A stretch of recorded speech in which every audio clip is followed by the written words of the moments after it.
मेरा नाम केम है और मैं 20 साल का हूँ और ये हादसा मेरे साथ 10 साल पहले हुआ था।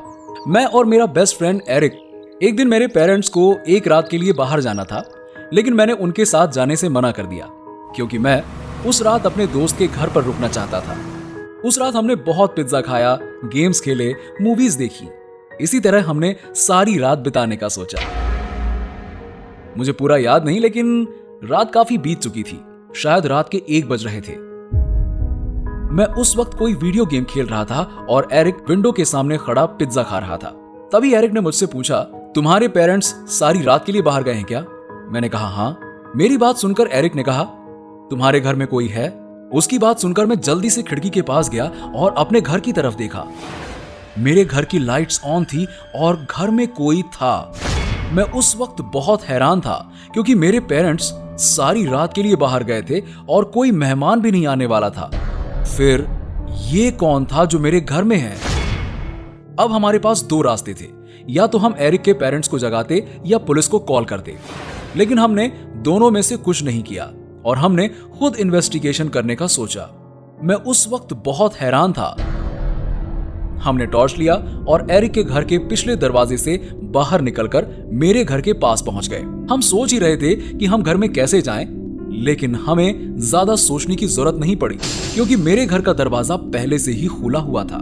हम जैसे ही घर के अंदर गए, हमने देखा सीढ़ियों पर बहुत सारे पैरों के निशान थे। मुझे नहीं पता था अंदर कौन है, लेकिन हमने उन निशानों के पीछे जाने का फैसला किया और आगे बढ़ गए। अभी हम सीढ़ियों पर चढ़ ही रहे थे कि घर में जल रही लाइट्स बंद हो गईं। मैंने एरिक से कहा, हमें वापस चलकर किसी को साथ लाना चाहिए, लेकिन एरिक सीढ़ियों पर चढ़ता रहा। मैं उसके पीछे जाने के बदले वहीं खड़ा रहा। एरिक, चलो यहां से। लेकिन एरिक मुझे इग्नोर कर ऊपर चला गया।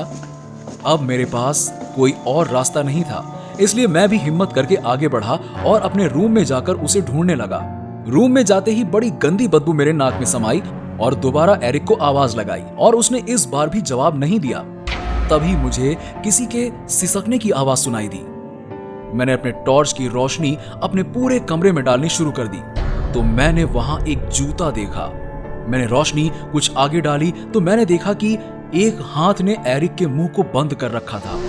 मैं बहुत ज्यादा डर गया और किसी तरह टॉर्च की रोशनी आगे डाली और जो भी मैंने देखा वो मेरी जिंदगी का सबसे भयानक चीज था। वो एक आदमी था जिसकी शक्ल बहुत डरावनी थी। उसके बाल काले और बहुत लंबे और चिपचिपे थे।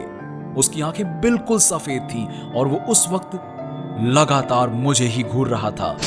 मैं डर के मारे चीख पड़ा और वहां से भागा।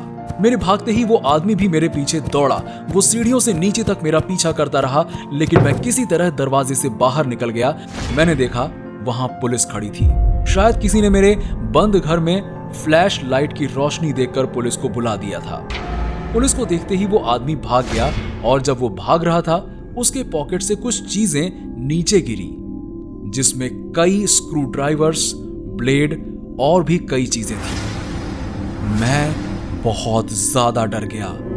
वो आदमी ज्यादा दूर भाग नहीं सका और पकड़ा गया। मेरा दोस्त एरिक भी आजाद हो चुका था और अब वो बहुत ज्यादा डरा हुआ था। वो मेरी जिंदगी का सबसे भयानक चीज था। वो एक आदमी था जिसकी शक्ल बहुत डरावनी थी।